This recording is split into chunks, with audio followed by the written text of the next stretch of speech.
Mr. Santiago, how do you pronounce your first name? Giovanni or Gio. Yeah.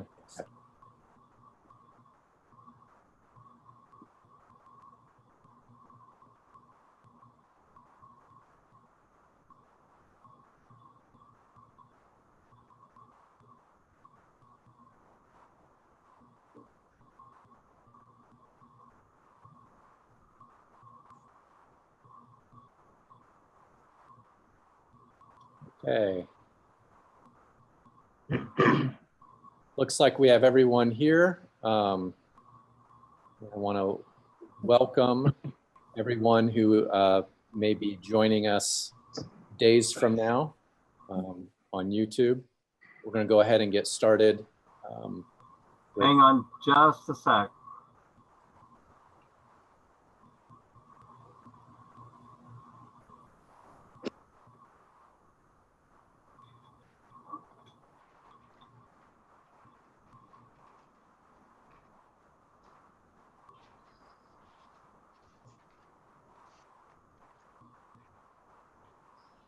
And we are live. All right.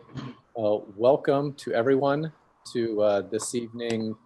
We are May 26th of 2020, our Village Council meeting. I want to welcome everyone who's attending now, as well as those who may be watching it online later. Please help me get started with our Pledge of Allegiance to our Republic.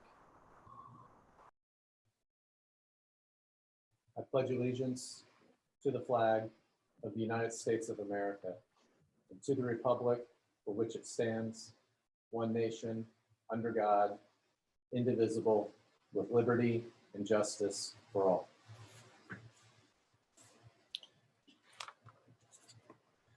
All right.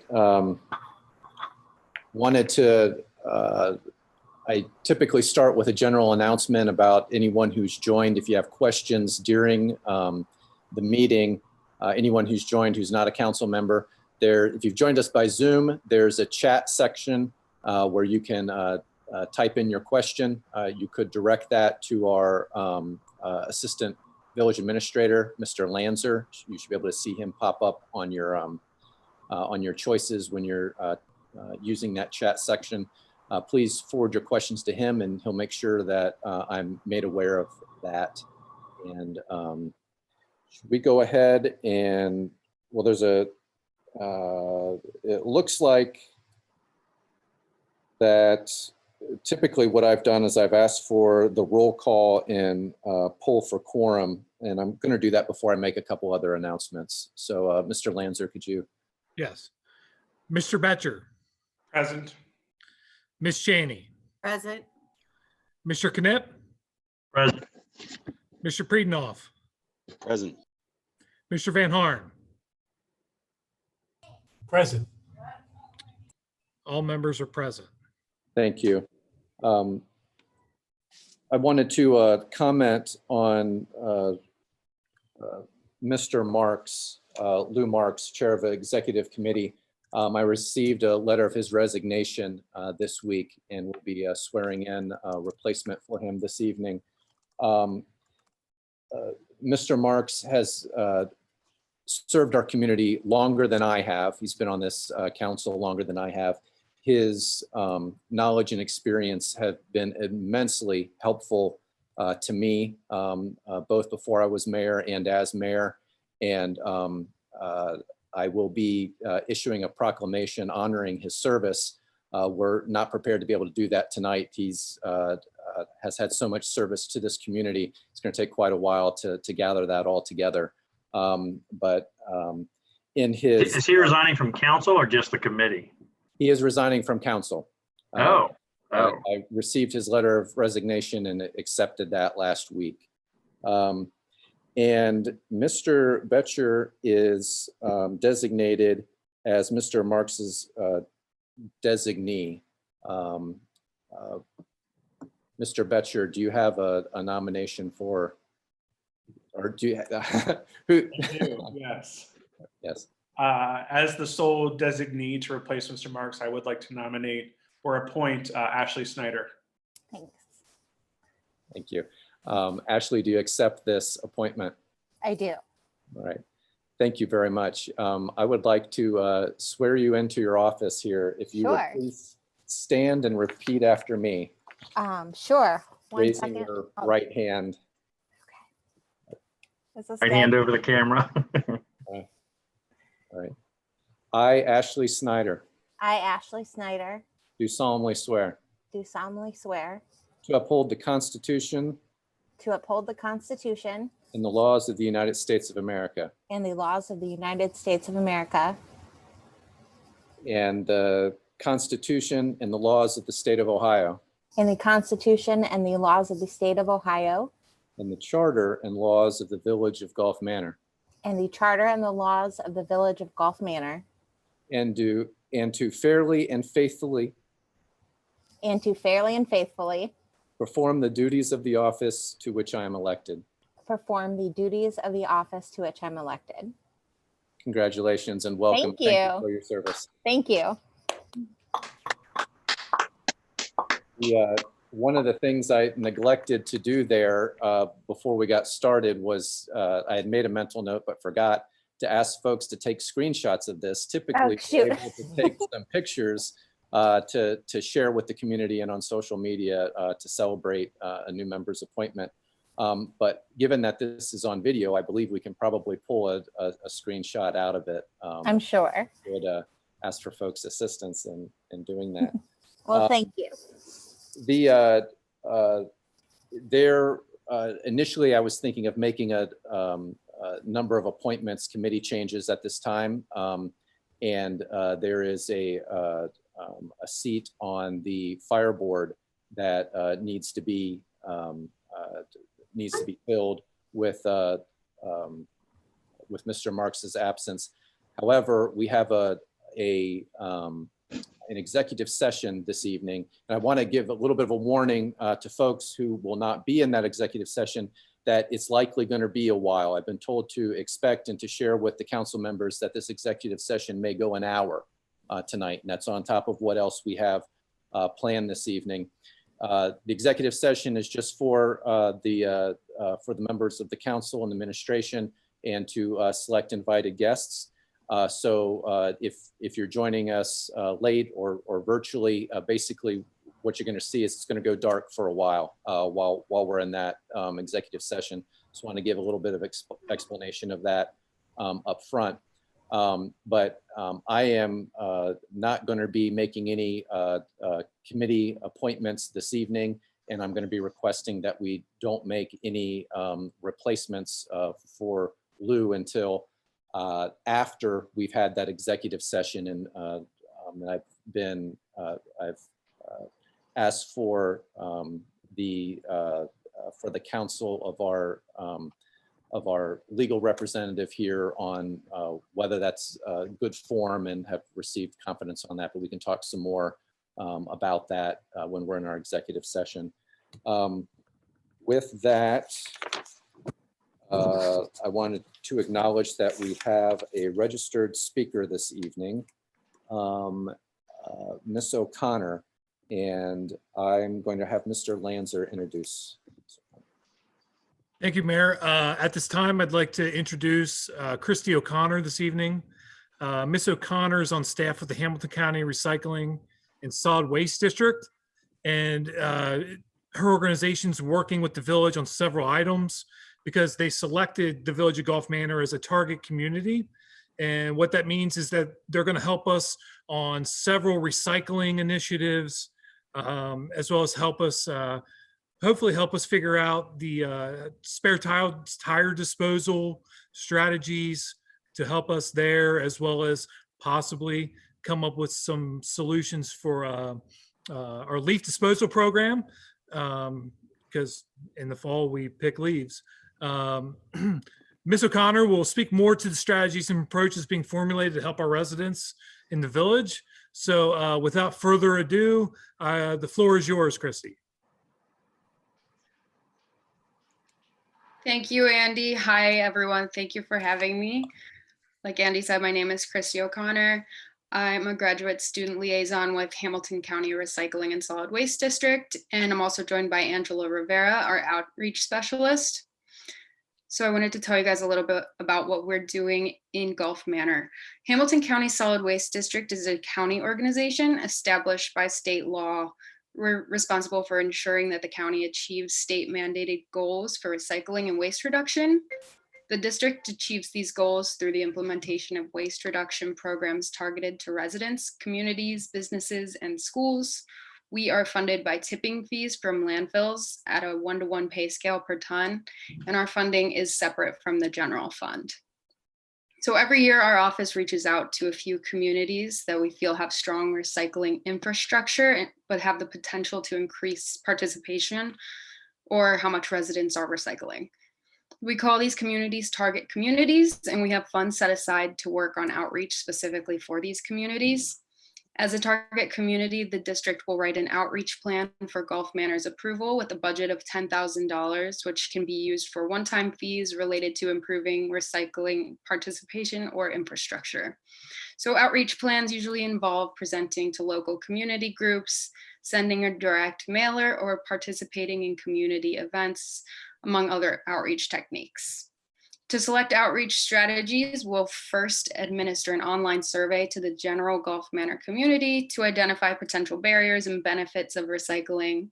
And we ask for the help of the council members in promoting participation in the survey through the Village of Gulf Manor website, Gulf Manor community Facebook groups, and any other appropriate outlets.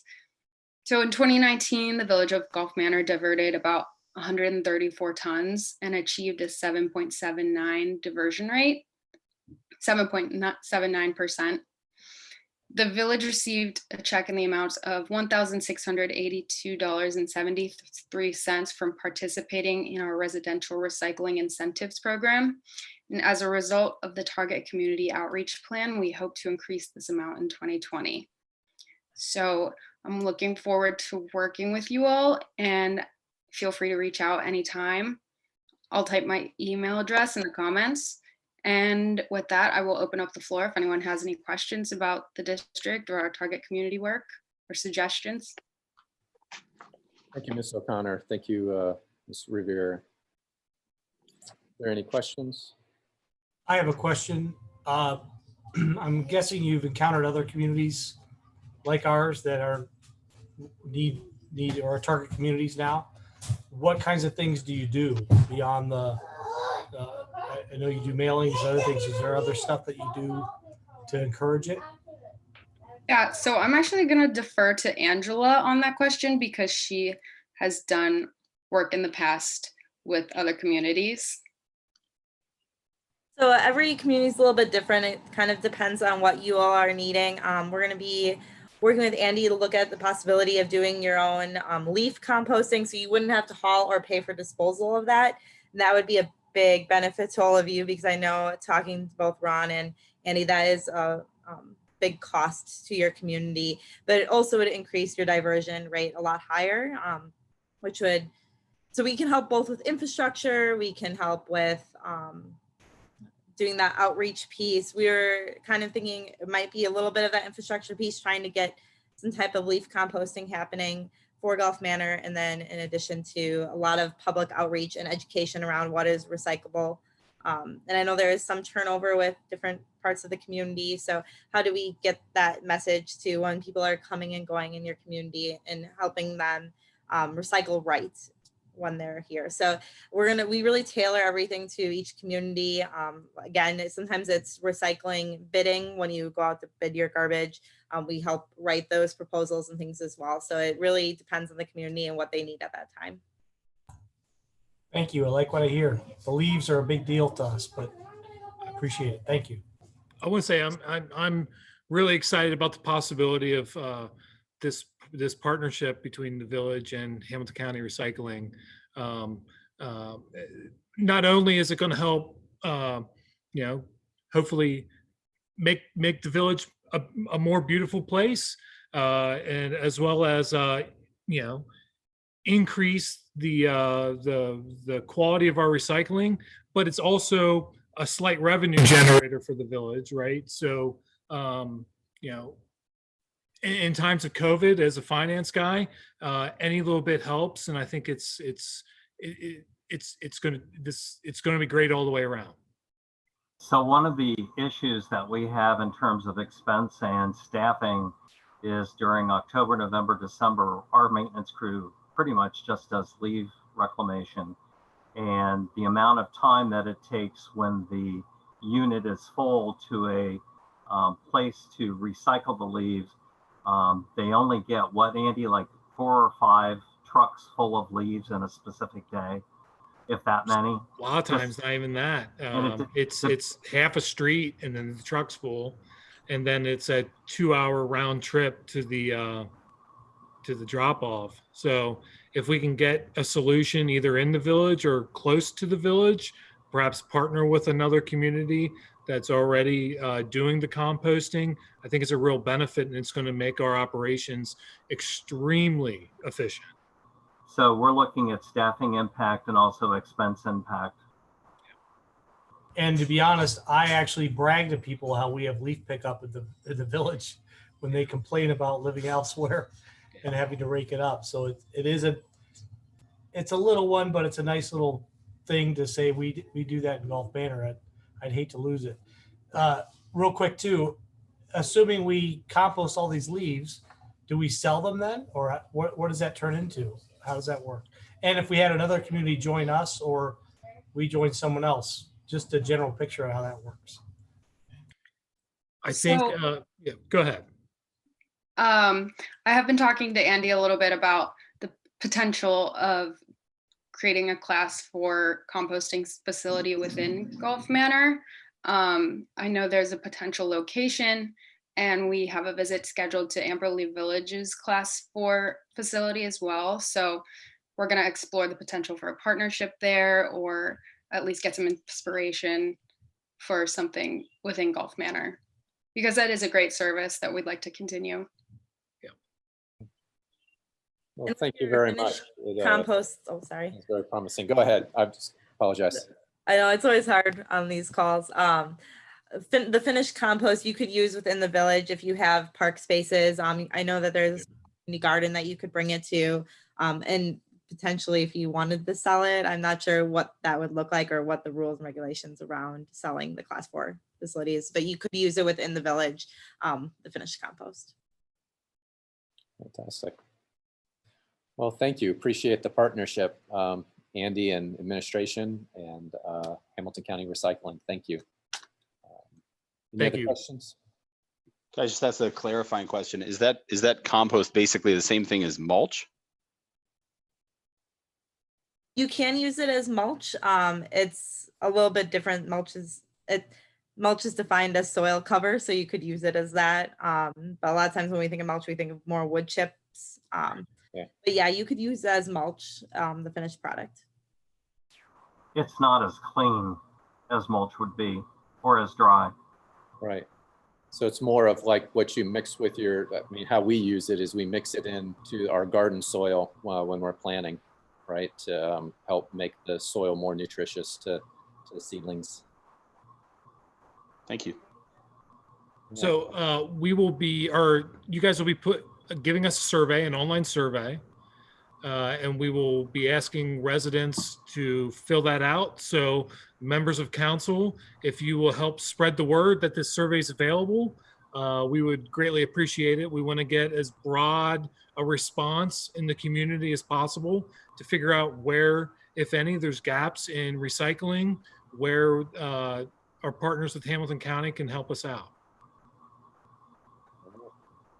Thank you so much for having me. I did put my contact information in the chat. Feel free to reach out at any time.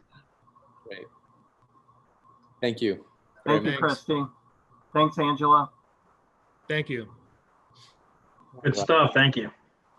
I need a motion to accept our agenda for this evening, or a motion for an amendment.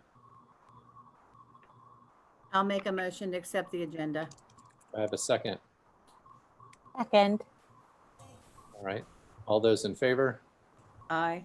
Aye. Without objection, I'll take that as unanimous and proceed on to a mayor's report.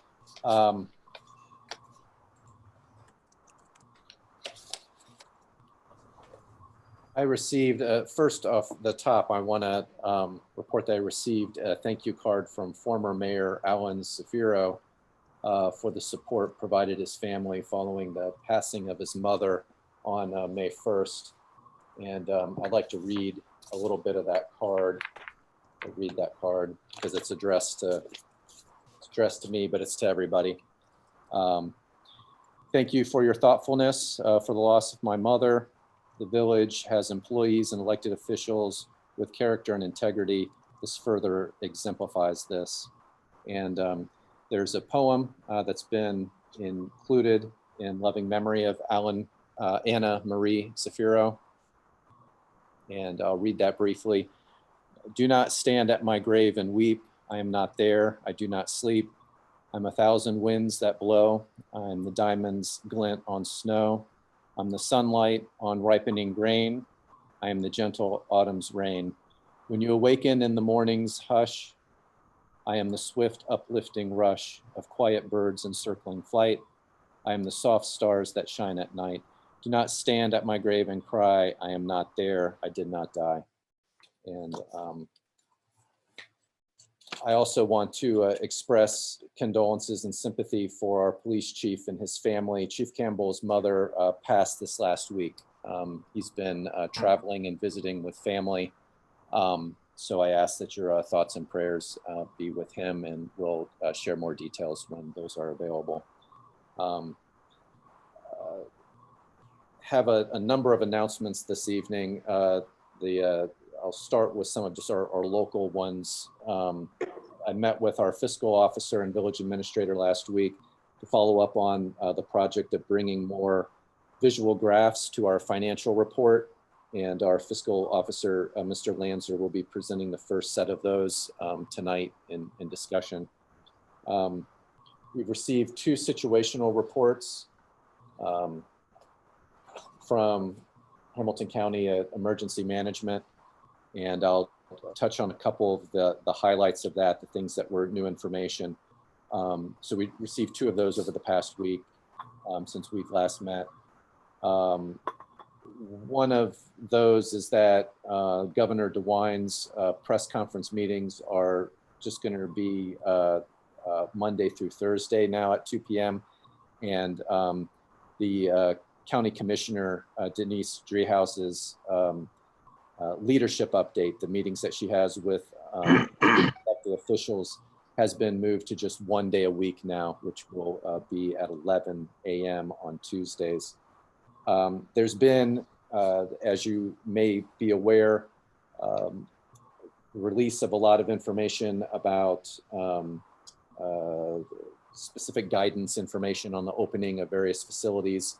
The newest ones since we last met are baseball, softball, and batting cages, guidance around general non-contact sports, guidance around golf and miniature golf course operations, canoe liveries, recreational, paddling, fishing, charter fishing, skills training, meaning like weightlifting and these kind of things.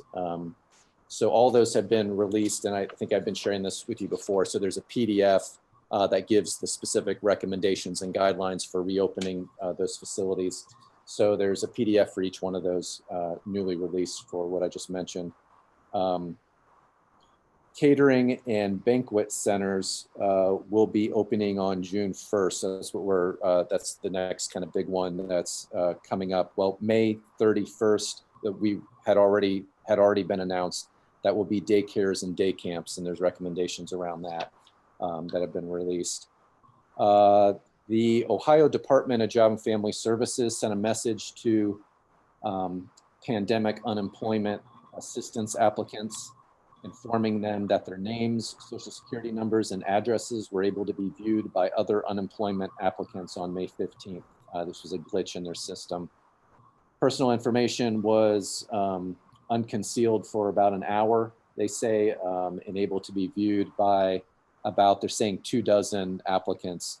Deloitte, the state contracted administrator of the pandemic unemployment assistance program, has promised free credit monitoring services for 12 months for all the applicants of the pandemic unemployment assistance program. And the contact information that they have on each of the applicants has been used to get that information about having free credit monitoring services. So that's been delivered to them. The governor's minority health strike force has announced initial findings on the disproportionate impacts of COVID-19 on minority communities. And this report says will be posted online. We now have that report. And I just received it yesterday, and I've been reviewing through it, and my intention is to review it with the administration as well. What it is I want to say like a 2 or 3 page report on recommendations on kind of best practices moving forward to help address the situation where we have minority communities, which, you know, by definition, they're a smaller proportion of the Ohio population, but they have a higher proportion of COVID cases. So it's recommendations around trying to address that and help those communities. And that's available for anyone to look at if you wish. In terms of the most updated numbers we have, this report was published last Friday. So these are Friday's total numbers, the situation report for COVID-19. There's typically one that comes out on Tuesday with the long weekend. That'll be being released tomorrow. I've been tracking the numbers and reporting them here in council for Hamilton County. So the local numbers, 2,167 confirmed cases in Hamilton County, 408 hospitalized, 117 deaths. And the additional information in that report, you're probably aware of this. This happened last week. I mean, Governor DeWine released or is replacing the Stay Safe Ohio order with the Ohioans Protecting Ohioans Urgent Health Advisory, which replaces the Stay Safe Ohio order that was issued by the Ohio Department of Health on April 30th.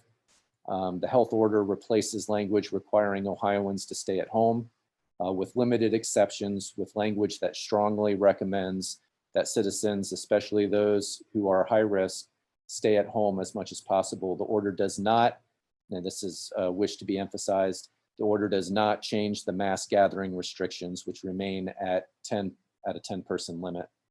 The new health advisory also lifts overall travel restrictions and the requirement to quarantine if someone travels to or returns to Ohio. Unnecessary travel within or outside Ohio is not encouraged. The change additionally does not affect the mandatory sector specific operating requirements. So those PDFs that I was mentioning for businesses to reopen. The next item is that the Ohio Bureau of Workers' Compensation will be distributing approximately 2 million non-medical grade face coverings to Ohio employers who are covered by the Ohio Bureau of Workers' Compensation. So that's public and private employers that participate in the state insurance fund. They'll receive a package containing at least 50 face coverings, and shipments will begin or should have began at the end of last week. So who knows? The Metropolitan Sewer District, let me make sure I got that right. Yes, has partnered with the US EPA to monitor wastewater from all 7 treatment plants in Hamilton County to assist in detection of virus hotspots. So that's pretty gross, but supposedly helpful. And that's it for those situation reports. The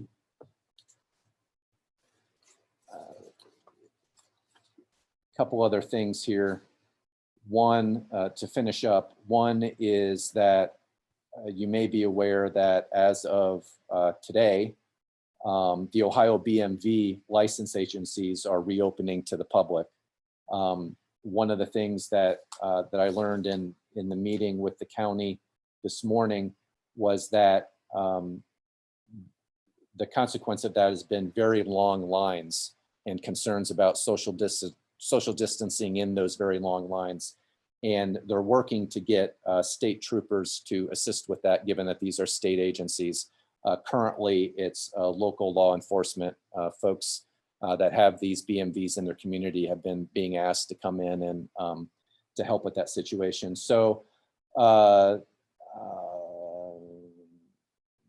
just for public information here, the any Ohio licenses, including identification cards, driver's license, temporary instruction permits, vehicle registrations, temporary tags, any of those that have expired during the state of emergency are considered valid until either 90 days after the declared emergency ends, which that hasn't happened yet, or December 1st, whichever comes sooner.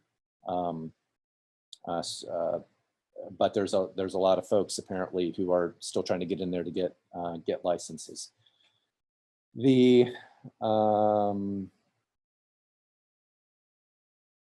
we mentioned last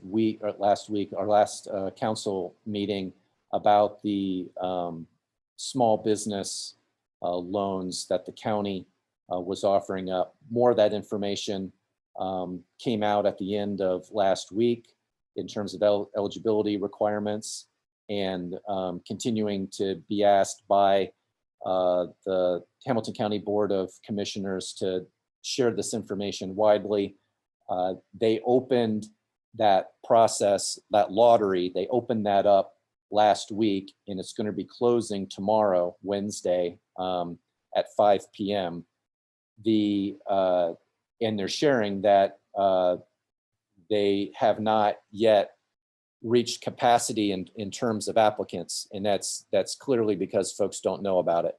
So I'll read through the information that they provided us and asked us to share about that, which is the program is open to eligible small businesses in Hamilton County that have been financially harmed during the COVID-19 crisis. Small businesses that meet the following criteria are urged to apply. If you have 50 or fewer employees, have less than 1 million in gross revenue receipts on an annual basis, have experienced a decrease in revenue of 35% or more due to COVID-19, have not received or have not been approved for other federal assistance. So that includes unemployment. So if you're not getting unemployment and that your company is in good standing. For a complete list of the eligibility requirements, we have a link that's on the website. The application that's available on the County Commissioner's website there is for $2,500 grants, $5,000 grants, and $10,000 grants.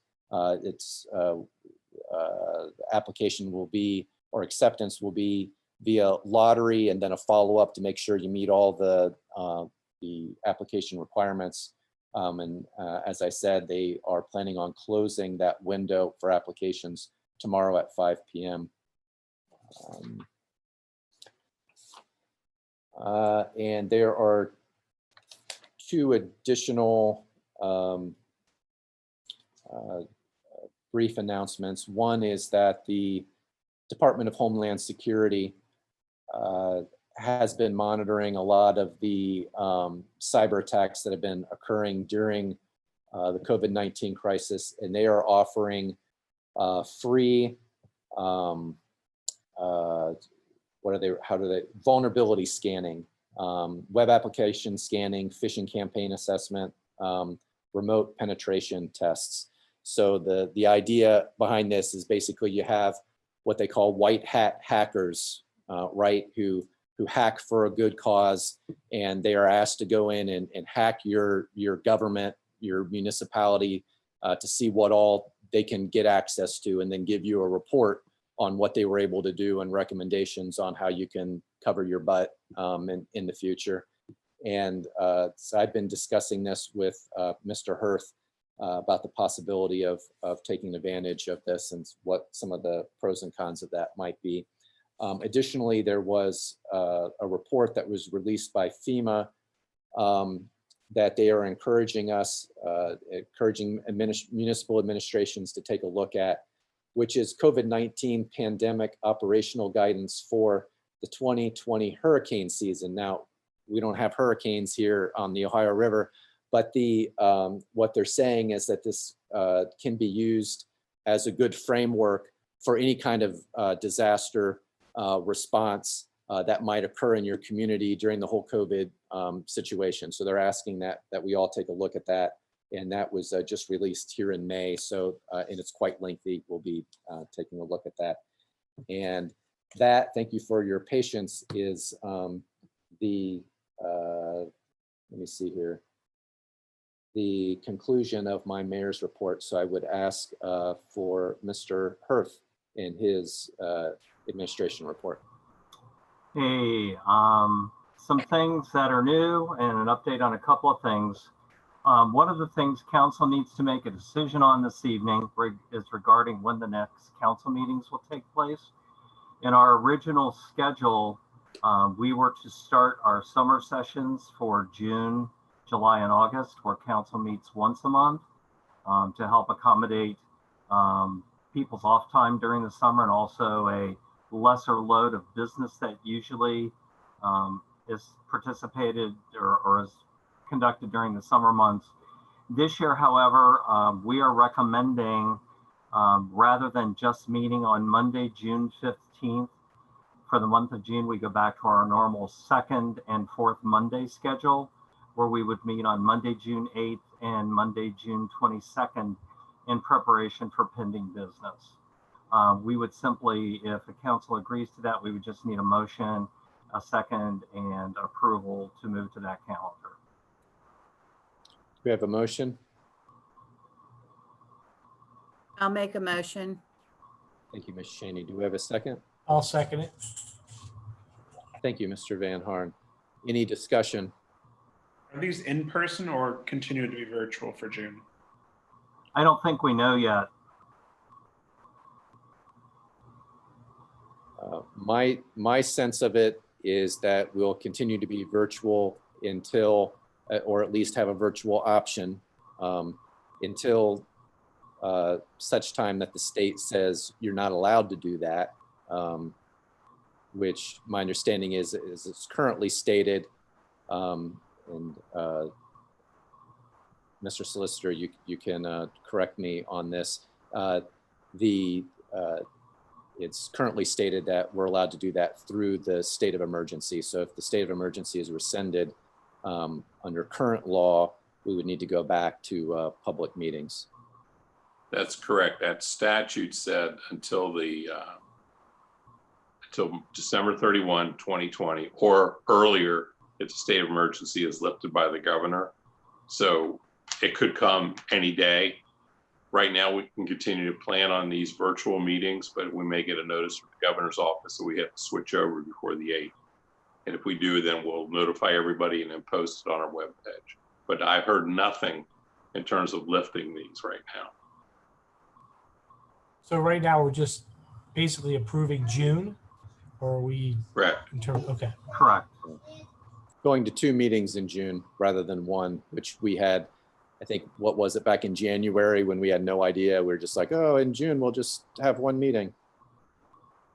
Yeah, and that's generally what we've done previously, but Yeah. I think we're flexible to be able to move this. So, yeah. All right, thank you for that. All right, all in favor? Sorry, can you just, what are the dates you're talking about? Just the second and fourth Monday, like it would have normally been? Correct. Meaning obviously not normally in June, but normally in the year. Right. The 8th and the 22nd, correct? That is correct.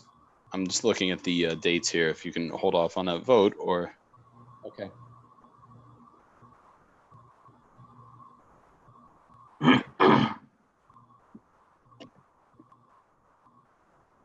Those are both Mondays, is that correct?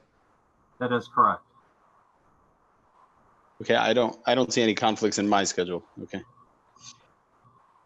There may potentially be one with mine, and I will be in discussion with our vice mayor about that. All right. All those in favor? Aye. Aye. Aye. Aye. Okay, without objection, I'll consider that unanimous. Thank you. Great, thank you for that. We'll get that posted and I'll send out a meeting reminder to everybody this week. We were very pleased to announce last Friday that Volunteer Park has reopened or has opened again, starting that Friday. One thing to note is that the play equipment has been barricaded or wrapped or has been modified to prevent its use at this time. The issue becomes if we have people in the park using that equipment, how do we sanitize it? And at the current time, there's not a feasible way of doing that. We will keep looking into that issue and also looking for guidance from the state in terms of reevaluating when we can let the play equipment open again. The other thing to know is that the restrooms will remain closed at this time. Again, it's a sanitation issue. We have posted both at the restrooms, the play area, and at the gate up front that the restrooms are closed. So hopefully no one will run in there wanting to use the restroom and find out that it's locked. So we'll keep you updated on that as that changes. Just a quick update, social distancing protocols continue for the municipal building at this time. So everything that we've talked about in previous reports still remain in place. Interesting to note that Mayor's Court resumes on Monday, this coming Monday, June 1st. Our plan is to isolate court to the community hall. So there will not be participants in court moving through the building. They'll use the back doors to entrance and exit from the hall. And we are also getting a tent to set up in the side parking lot as an additional staging area if we need to put chairs out for people to wait and have enough room for social distancing before they actually get into the hall. The hall will be limited to 10 persons at a time, preparing and then sitting before the judge.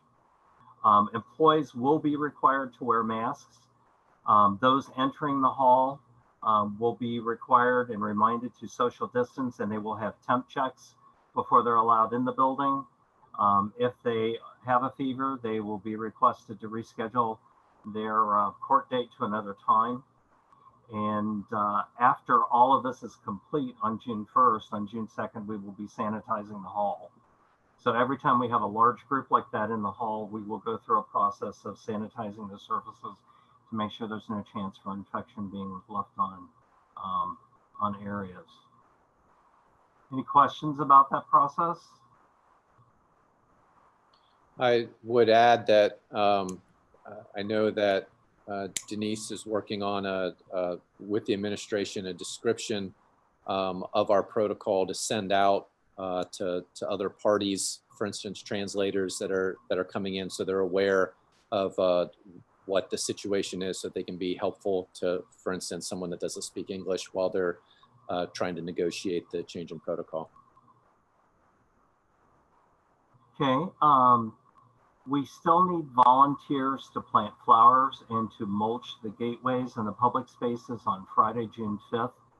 That activity starts at 9 o'clock. Miss Cheney, sitting there, hi Sharon.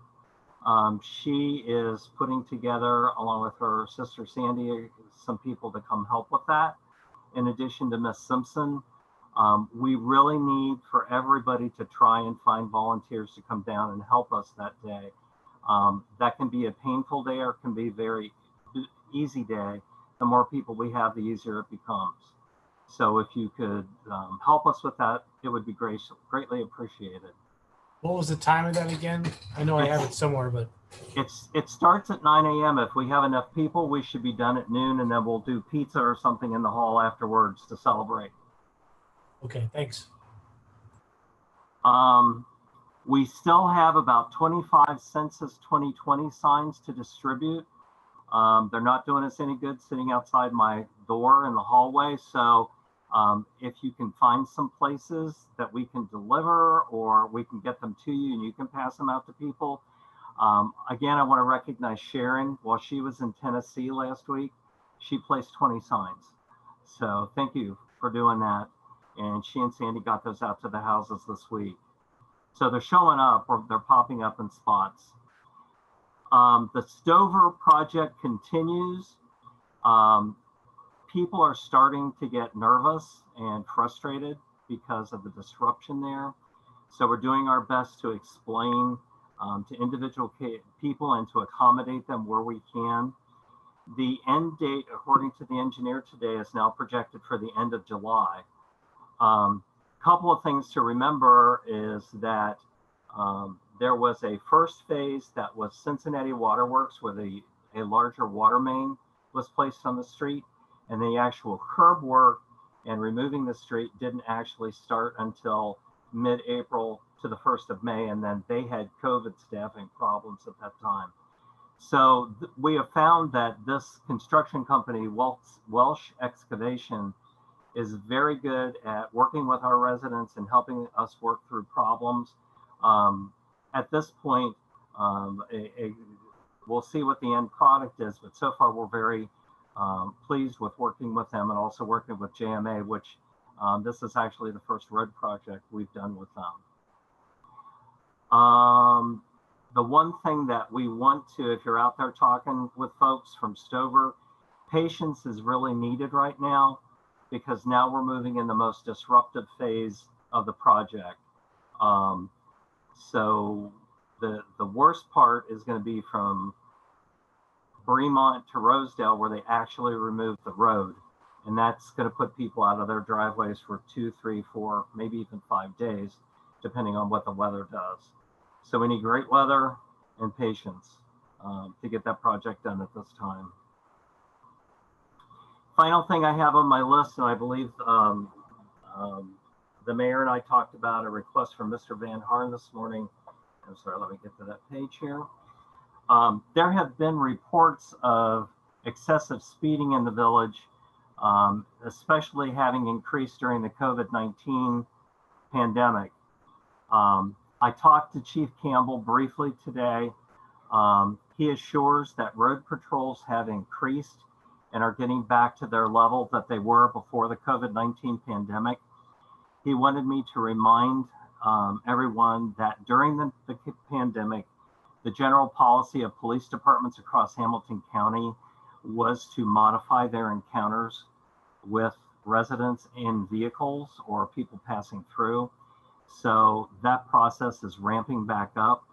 Mayor Densmore and I talked today that once Chief gets back, we will sit down with him and talk about any additional measures we can do to help curtail some of the speeding issues that we're having.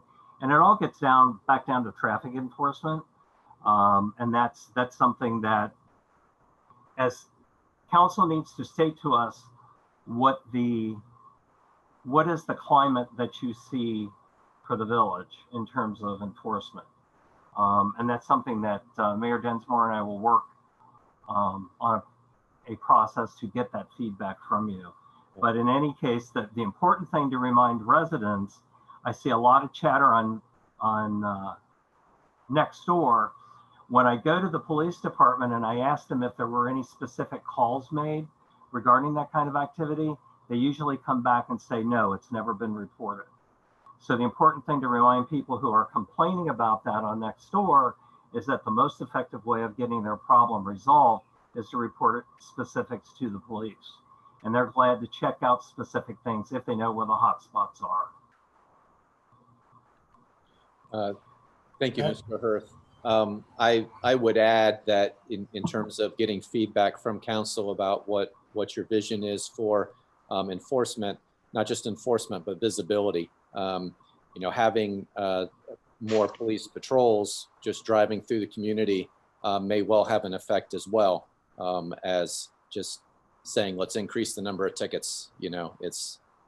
Let's be seen more in the community. That may well have a significant effect as well.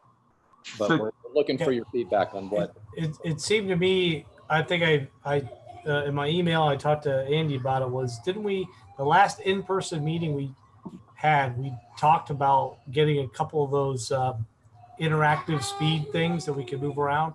And I know we said, yeah, let's look into it or something. And I think that's another tool that I thought, would help. Yes, I apologize. Anyway, We that's actually, okay.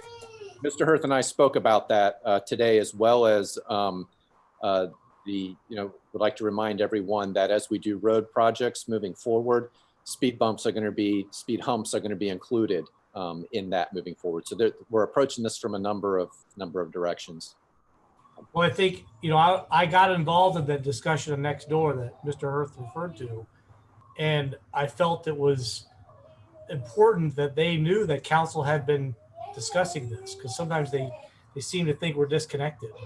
And it was actually comforting for me to say, hey, we talked about it, the last meeting, and there's things going on, but I couldn't really tell. But I think that's important to show them that we are residents and we do pay attention, and we're trying to do things to address it. So a little more information goes a long way. That's all. So we have that engagement with the community. Yes, I agree. So we are prepared to put the 3 speed humps that we own back out, but we would like to get input from the chief. One of the things that is a deterrent to using those portable humps we have found is that there is an annual cost of, is it $1,500, Andy? That's what you told me. Yeah. To purchase the hardware to reinstall them, because once you take them out of the ground, those bolts are no longer good to be reused. Andy, did you have? It's closer in the range of $2,500 to $3,000 a year. So the other issue is that if we put those in on streets that have already been paved, it creates an issue where we are breaching the surface of the concrete, and then we have to reseal the concrete where those were. So we have 2 spots on Vera and a spot on Canterbury where we have clear caulk in those holes. So the issue becomes, do we put them back where they were? I'm inclined to think Vera is not a good choice this time, because we're going to do the Vera Road project next year. And I'm going to leave it up to suggestions from the chief where they think the hot spots are where they need to go.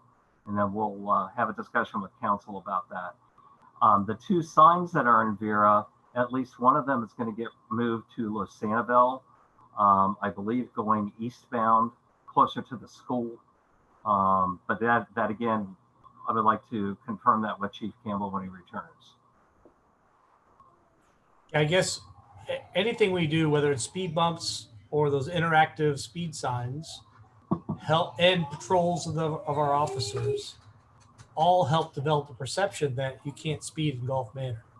And when they move around or different things or speed bumps or the signs, I think that effort, that's how the effort works. And I think Aria said, you've noticed it, right? The how those interactive signs really have worked on that street, or was it the service road? I forget. Yeah, I mean, it did. I think probably like what Mr. Hirth has mentioned, that the approach maybe changed. I'm not 100% sure what happened, but ever since this COVID business, I see people flying up Vera 35, 40 miles an hour. I don't know if Sharon sees it, but it can be pretty intense when you see someone going 40 miles an hour up a street like this.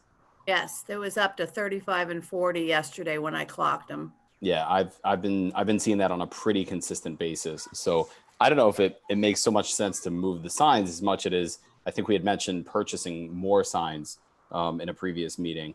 I understand expenses we're trying to lower that, but if putting up a sign is something that doesn't cost a whole lot to redo, then maybe we can still get the data off the signs that are already there. I know that was another thing we mentioned. So like one thing, getting more signs, another thing, getting the data off of here is it actually making a difference? But like I said, recently, it seems not. I guess where I left it was, I thought we had discussed purchasing a couple more of those interactive signs at that meeting. We talked about pricing them, and then the COVID-19 pandemic hit. So at this time, we are in a spending freeze. Those would be an unbudgeted expense. And the last time we purchased signs, I believe it was close to $8,000. They were $4,000 a piece. So Andy and I talked about it today. We're going to work with the chief to see if we can find something that isn't as electronic as the signs that are on Vera. Apparently retrieving the data from those is an issue for the police department. We'll work the issue and then come back to the executive committee with a solution that we can discuss about with council. All right. That sounds good. Thank you. Thank you. Is that end of report, Mr. Hirth? That is it. All right, thank you. Mr. Lanzer, fiscal report. Sorry, one of my kids just ran down, brought me something to drink, so you might hear him as he runs up the stairs. So my financial report is going to be in two parts tonight. The first part is kind of the standard monthly financial report that I've been giving since I've been here. And at the end of it, I will ask that council accept the February, March, and April monthly financial reports, as we've gotten away from doing that, and it's per the audit. We should be doing it each month. So here we go. For the month of April 2020, the village had an adjusted bank balance of $2,370,000.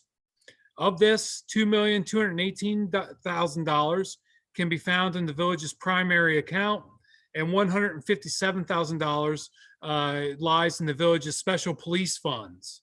I want to note again that of the $2.2 million in the village's primary checking account, only $837,000 is allocated to the village's general fund. The rest is allocated to several individual dedicated funds in which those resources must and can only be spent in specific ways, like road and street projects. As for outstanding payments, the village had 7 outstanding payments in April totaling $4,700. The village had approximately 70 payments clear. These are payments from the village to vendors totaling $243,000. And the village had 28 receipts totaling $803,000 for April. So that number, that $803,000, is big. The reason why is it includes the first half property taxes the village received from the county auditor. That the first half property taxes were in the amount of $628,000.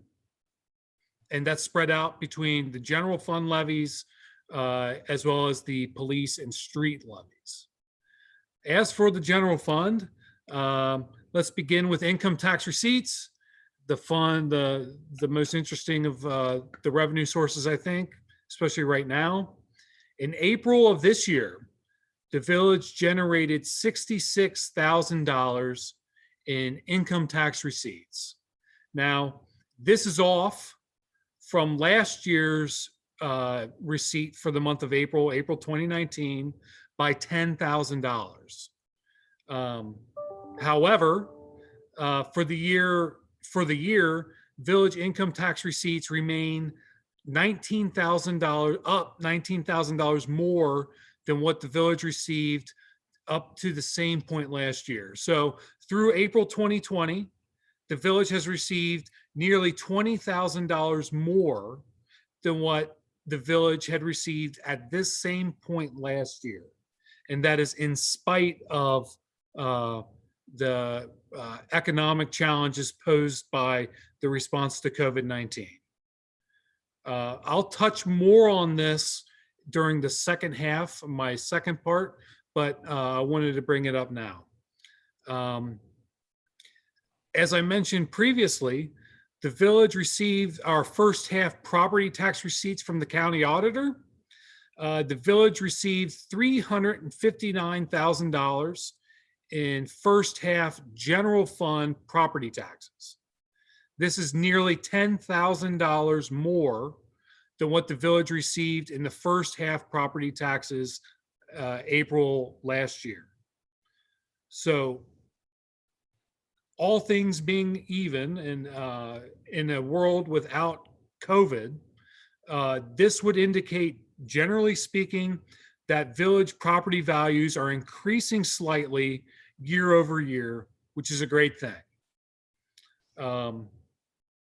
However, The county auditor has told us to budget, and we have done so, to budget under the assumption that the second half property tax receipts that we typically really receive in September will be about 10% less than what we received in second half property taxes last year. So that's where we are. Total general fund revenues, the village generated. Quick question for you, Andy. Yes. What was their projection for this point in the year last year? So how close, I'm trying to figure out how close their projections have been to kind of estimate the fact that they're estimating 10% below. How credible is that? I find the county auditor to be pretty good. Okay. Pretty good. So I don't have the number readily in front of me, but I believe the second half property tax with a 10% is a decrease of around $32,000. Okay. Thank you.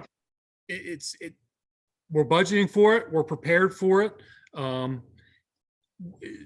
The interesting thing about property taxes is they're not as sensitive immediately to disruptions in the economy. So, for example, we've already received the first half property taxes, and they came in $10,000 more than what we received last year. Second half, people typically pay their property taxes either semi-annual or twice a year, or they roll it in with their mortgage. The challenge, the interesting thing about Gulf Manor is that we have such a high rental capacity in the village, meaning approximately half of all residential buildings and residential structures in the village are rental units. And if people are choosing whether or not to put food on the table or pay the rent, they're probably going to choose to put food on the table. So we will know relatively quickly where we stand.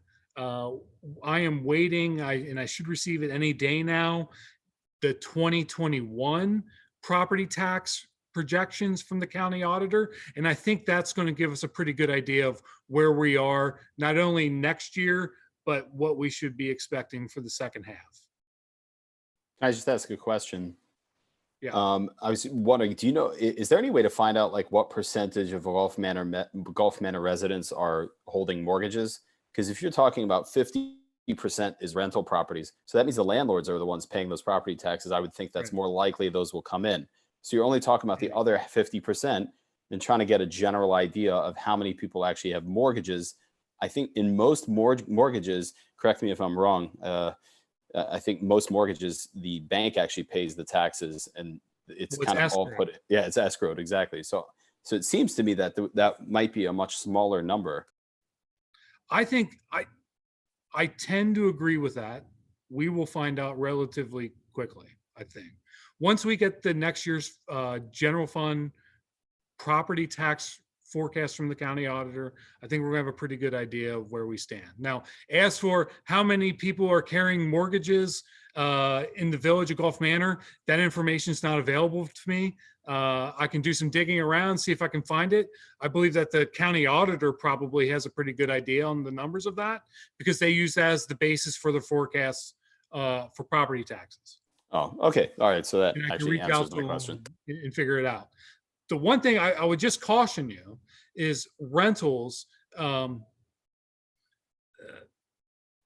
not sure that we're just going to have to wait and see. I think if we're looking at who would be more impacted the most, I actually think the rentals are going to would probably be more sensitive to economic disruption than a resident owned and occupied structure. But we'll know shortly what direction we're going. Thank you. Okay. So getting back to my report, as for expenses, The village continues a trend of decreased monthly expenditures. The village spent $145,000 in April of this year. This is $21,000 less than what the village spent over the same period last year, and nearly $40,000 less when comparing year over year, 2020 to 2019. Some of this trend has been caused by caused at least in some part to a strategic expense reduction approach adopted by the village in the wake of the COVID-19 outbreak. Some of it is also we have fewer staff on the village payroll this year for 2020 as compared to through April 2019, but we are continuing that trend of reduced expenses month over month, which is probably a good thing, to be honest. In an environment of reduced revenues, we should try to keep our budget as balanced as possible so we're not impacting the reserve. So this is the end of the first half of my report. If anyone has any, does anyone have any questions? All right, Ron, could you share that PDF? So as Mayor Densmore mentioned, I've been working on, well, it's been a priority of the mayor and of council to add some more life to the financial discussion each month and to make an effort to make the financial and budget information more digestible for you all and for the public. So what has been requested of me is to create a more, what I call a dashboard approach to the finance and budget information, or in other words, to generate several charts and graphs that I think would be useful in understanding where we stand. That could illustrate some of the information I present, and again, to make it a little easier to understand and help paint a picture of where the village stands at the moment, as well as where we believe we are going in the future. So once Ron gets it shared. I also want to mention that what you're about to see is very much a working document. It's not in the final form. So bear with me a little bit. I'm trying to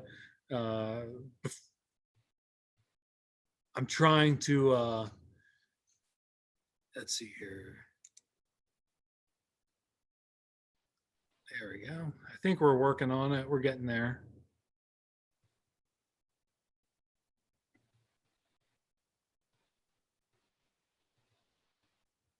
Does anyone see anything? I don't see. Maybe you should use numbers. There we go. Ooh, pretty. All right. So what you see now, again, is very much a working document. It's not in its final form. There's no narrative. I plan on adding narrative, but I felt it necessary to share with you all to see, for each of you to see the direction I'm going and to get some feedback from each of you on what I've put together, as well as get some insight about what else you would like to see. Okay. So in addition, I'm going to use some of this information to paint a picture of where the village stands right now. So the first section I labeled revenues contains 3 charts. The first is a pie chart that breaks down village revenues by percentage. So what I mean by that is what's the revenue source, and what, think of that as 100%. What percentage is income tax? What percentage is real estate property tax, as well as all the other revenue sources? So as you can see, and I know I've mentioned it previously, the village has become more income tax dependent than it has been in previous years, and followed closely by real estate property taxes. So in the wake of COVID-19, and as I mentioned before, the village revenue source that's most sensitive to the current economic environment is income tax. I think it's fairly obvious why. If you can't work, it's hard for you to pay an income tax. Andy, let me just, as a point of user friendliness, let me mention to everyone, if they haven't already figured out, should be a view option at the top of your screen where you can make the shared information larger by like 200% if you want. And then you can use your own hand to move the document around. So Ron doesn't have to do that. Each one of you individually can do that to kind of zoom in on what you want to look at and get it bigger. Sorry for the interruption. Just want to make sure. No problem. Thanks. I'm still learning this technology too, so it helps me out. My old eyes appreciate Stefan. Thank you. Yeah. So as I was mentioning, income tax is the most sensitive to economic disruption. And right now it makes up the majority, well, not the largest percentage of income or of general fund revenue at 38%. So again, it's the most sensitive because it's entirely dependent on people being out in the economy, generating income in order to generate revenue for the village. I would like to bounce to that third chart, general fund income tax forecast. So the third chart here is income tax forecast 2020 and covers the forecast of where we're going for income tax revenues.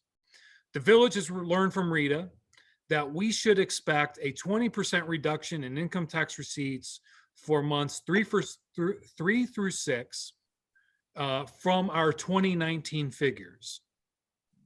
As such, Rita forecasted our monthly income tax receipts for the month of April to be $60,000, and we beat that by $6,000.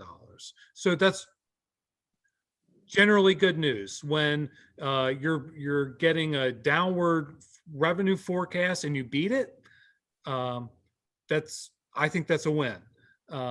We're still not at, as I mentioned previously, we're not at where we were at this point last year for the month of April, but we're beating revenue forecasts. Moving along, Rita forecasts a 10% reduction in receipts for months 7 through 9. That's July through September, and a 5% reduction through the end of the year. In total, Rita forecasts our total income tax receipts to be in the range of $738,000 for 2020, nearly $20,000 more than what we've actually budgeted for income tax. So 738 is $20,000 more than what we base our 2020 budget upon. So assuming that Rita's correct, and for the months of April, and I can share for the month of May, they've been pretty accurate. In terms of income tax, we're budgeted appropriately. Okay. Let's see here. The next section is appropriations. I have a series of charts for appropriations. I don't know if Ron, you need to switch it over or everyone has access to that.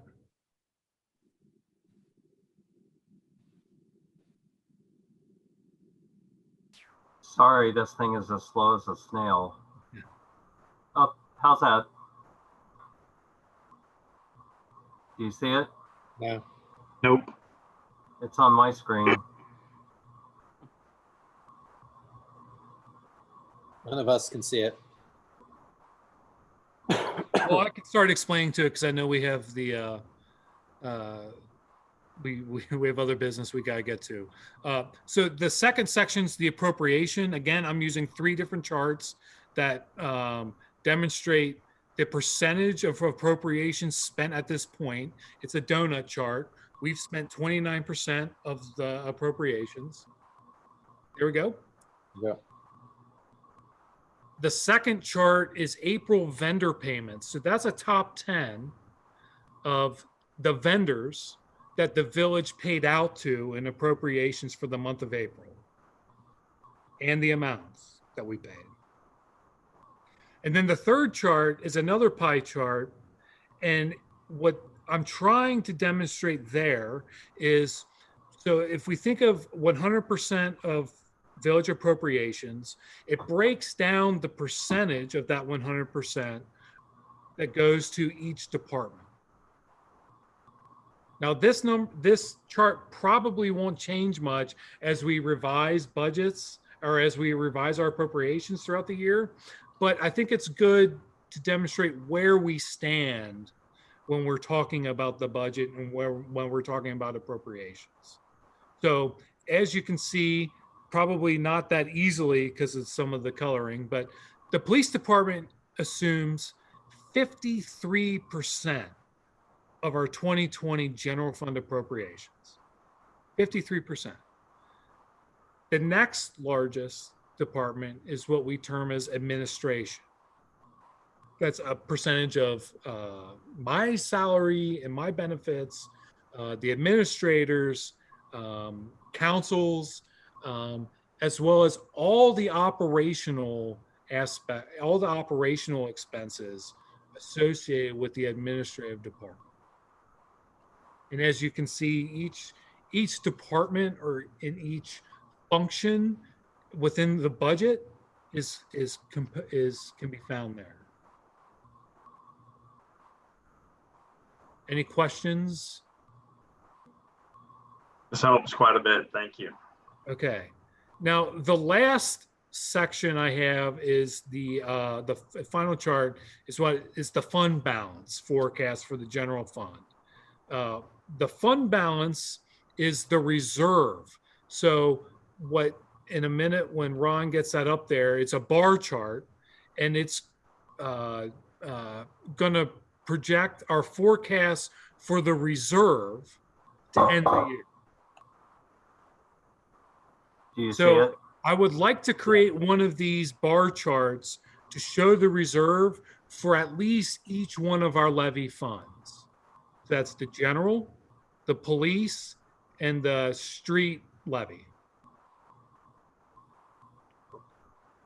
Again, I think this part will help with planning. And what I'd also like to do is extend it out over 10 years. So we have a 5-year look back and a 4-year look forward based on That would be great. where we are going at this time, where we forecast the budget to go. That would be huge. My goal is to have these charts finalized within the next couple of finance meetings. To do this, I think we need to settle on some very predictable charts. And in thinking about it, I think the charts I've showed you this evening are some that are very predictable. When I say predictable, I can plug in numbers each month.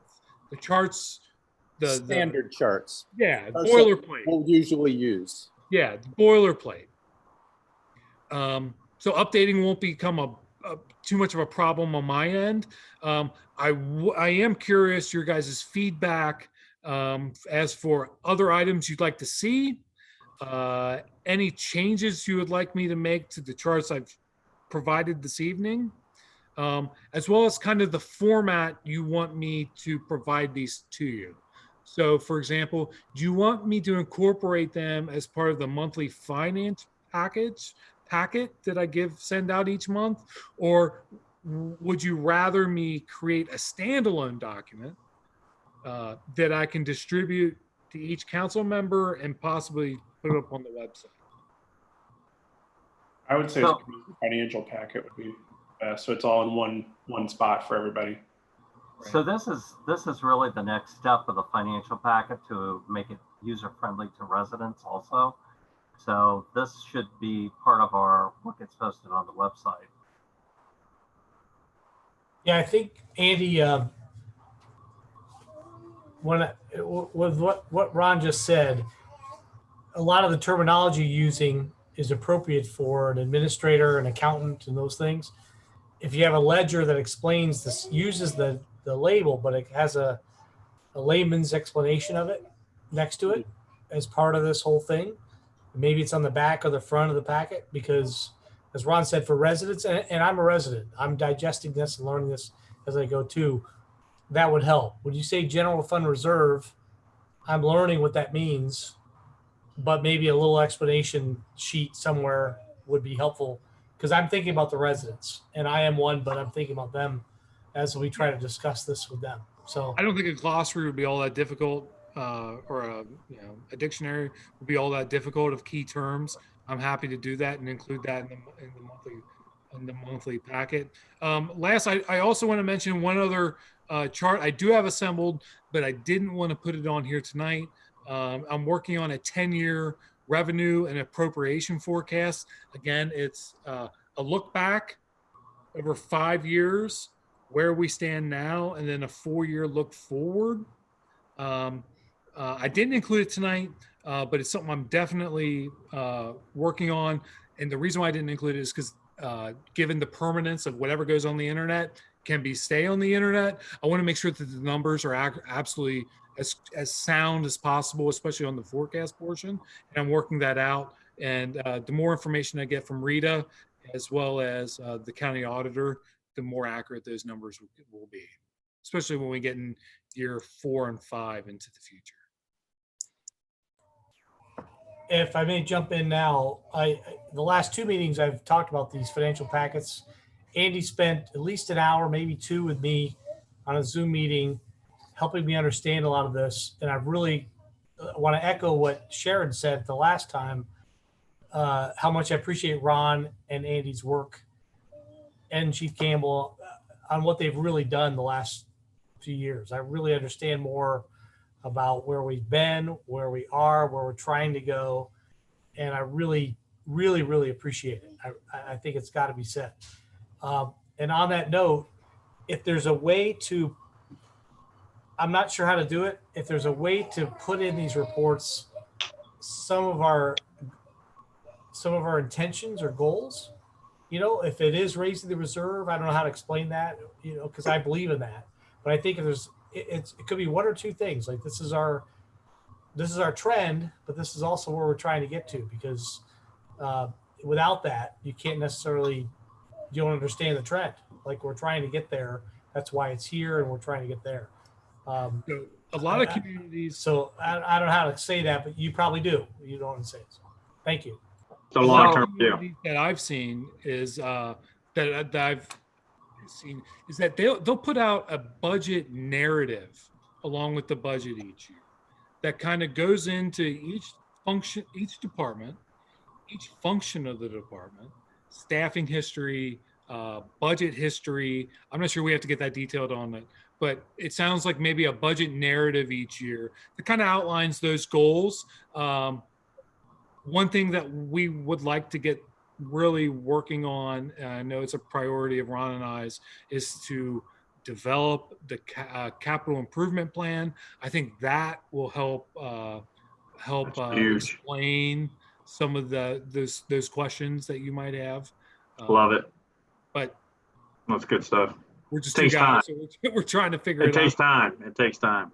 No, you're moving the right direction, because even in my discussion with residents, I know more now than I did 2 years ago about where we were, where we are, why we are where we are, and where we're going, and how much, but it's hard to put that perspective. And I think the more we can be explaining that to people, I think,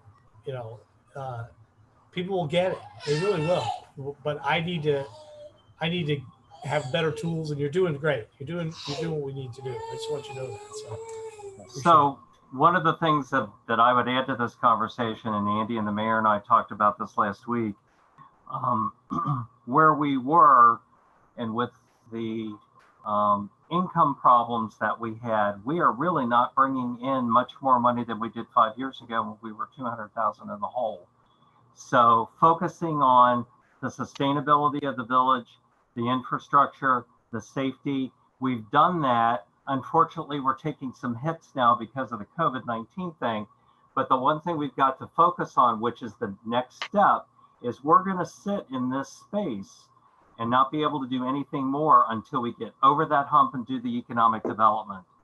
And unfortunately, we're not going to be able to do this year what we wanted to do. We were tracking that way, but just the uncertainty, there are some investments that we need to make that we need to hold off on.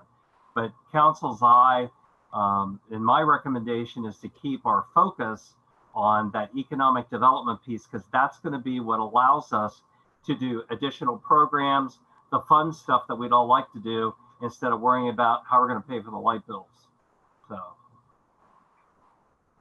Yeah, I really do.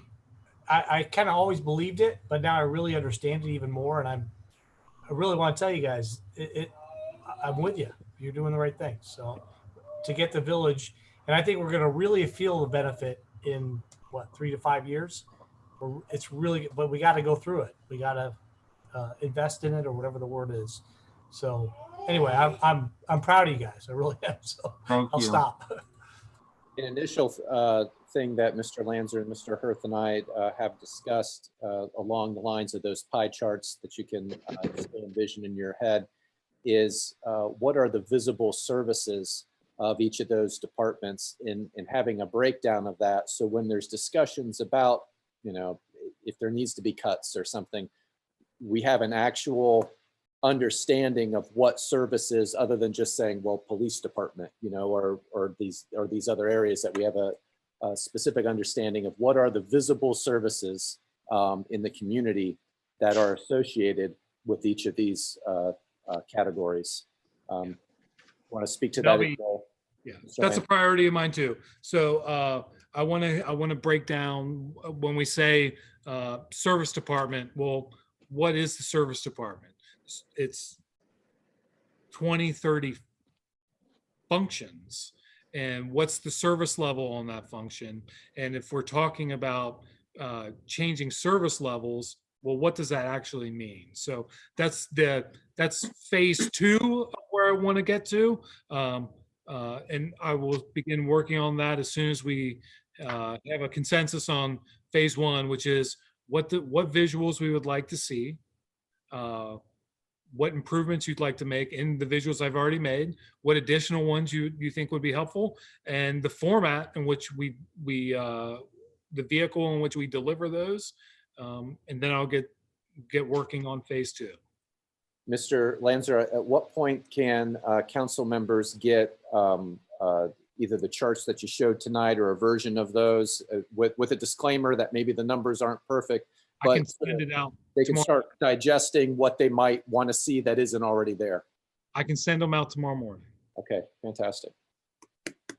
A great start, Andy. Thank you. It's the end of my report. Thank you, Mr. Lanzer, and I echo the rest of the council, Mr. Hirth and Mr. Lanzer. Thank you for your work on this. I really appreciate it. May we have a second poll for quorum? Yes. Mr. Betcher. Mr. Betcher. Present, sorry. Ms. Cheney. Present. Mr. Knipp. Present. Mr. Priedenoff. Yep. Ms. Snyder. Present. Mr. Van Horn. President. All members present. Thank you. Mr. Mayor, before we continue, I do believe Mr. Lanzer did request a motion to approve the February, March, and April financial reports. So if that's still the case, I would like to go ahead and motion to approve those. Thank you, Second it. Mr. Vice Mayor. Do I have a second? I have Mr. Van Horn as a second. All right, thank you, Mr. Van Horn. All those in favor? Aye. Aye. Without objection, I'll consider that unanimous. Thank you. And with this, I'll be, I left something out of my report that I wanted to say very quickly in connection with the solicitor's report, and I'll be turning it over to Mr. Donnellan for that next. And that is one of the topics in these county leadership meetings that I've been involved with, has been concerned with getting information out to residents about what they can do if they're concerned about a particular establishment reopening and they don't feel like it's reopening in a safe way. They pull into a drive-through and the person there at the window isn't wearing a mask. What do they do? And there is a specific email for that. You make your request to the, it's the Hamilton County, for us, it's the Hamilton County Health Department. They have about 26,000 institutions that they're monitoring in terms of how well they're playing by the new rules.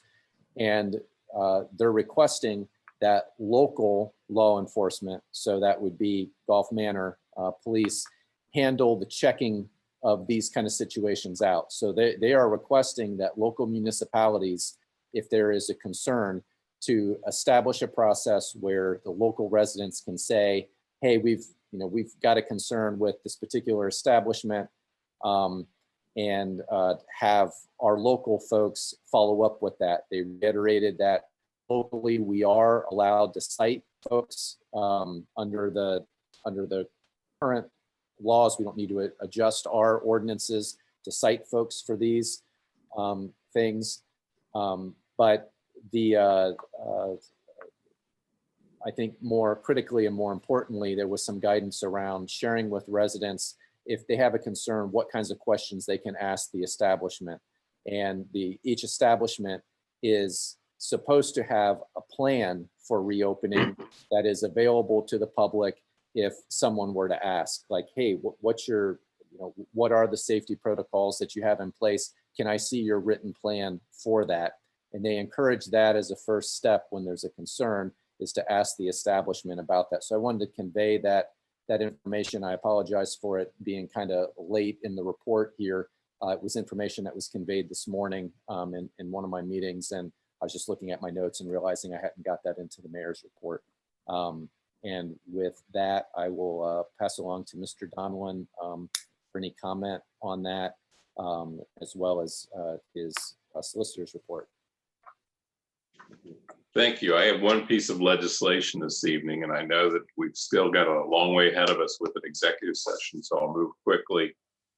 First of all, do I have a motion to read this by title only? Motion to read by title. Second. All those in favor? Aye. Aye. Without objection, I'll consider that unanimous. Thank you. This is resolution number 2020-5, a resolution authorizing the adoption of an alternative method of apportioning the local government fund. We have a motion to approve and a second, and I'll give an explanation for discussion. Motion to approve. Second. Thank you. For many years, there's been a local government fund, which is the method by which monies usually coming from the state of Ohio are distributed to local communities. For many years in Hamilton County, it resulted in lawsuits from the various agencies demanding their share of the fund. There was kind of a peace treaty adopted several years ago with an alternate method for distributing the funds within the county, which must be renewed every 8 years. The Budget Commission has asked all communities to approve this. It will only go into effect if City of Cincinnati approves it and a majority of all local communities. Almost every community that I've encountered has adopted it and passed it on. Over the last several years, the local government fund has been cut drastically from the state level. But the local government fund right now may be the formula by which the federal funds for local communities are distributed through the state of Ohio. That was the method approved by the Senate and is now pending in the Ohio House of Representatives.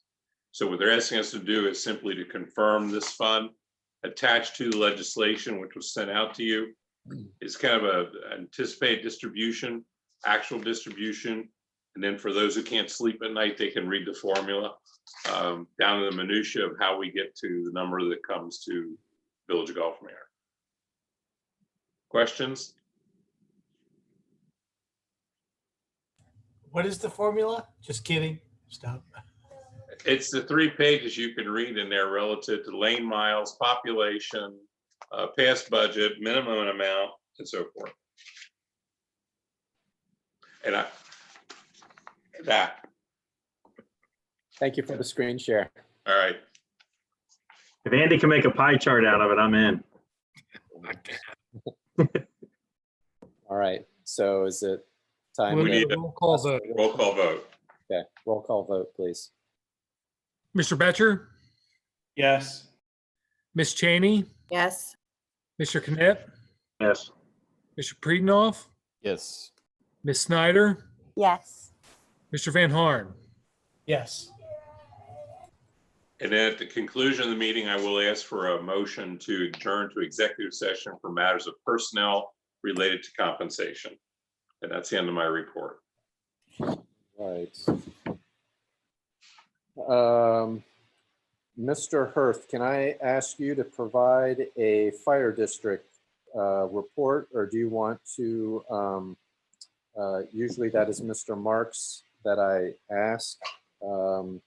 I have, by the way, invited Mr. Marks to our executive session, just so everyone is aware.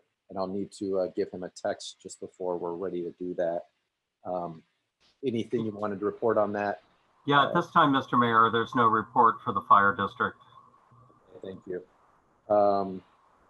Other reports, Ms. Cheney, do you have anything that you'd like to provide as an education report?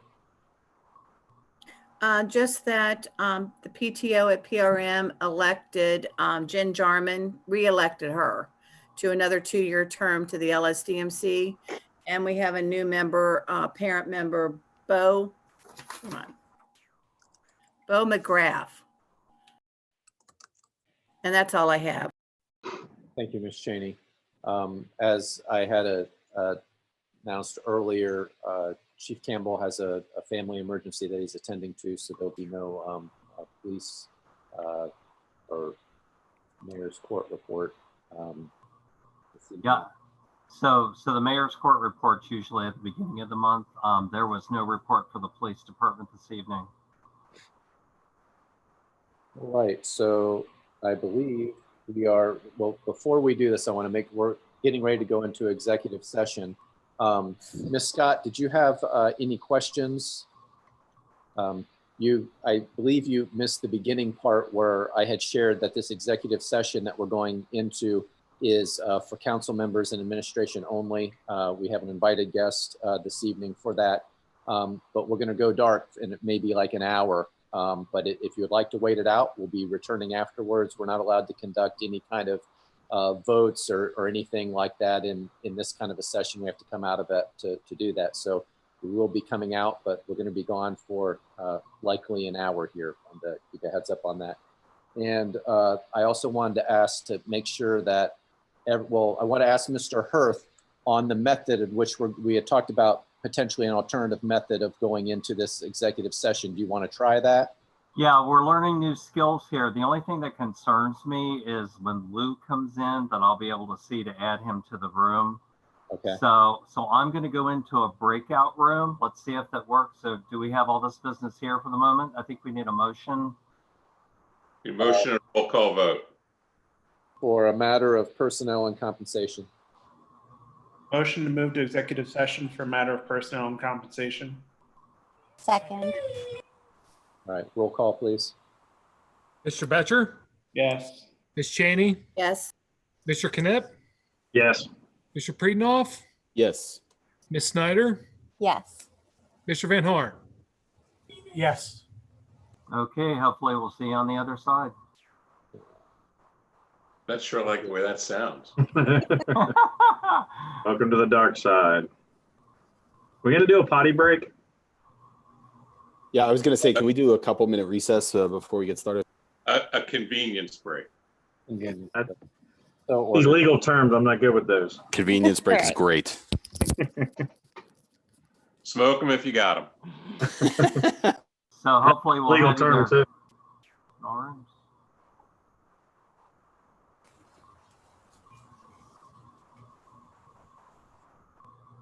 So we join.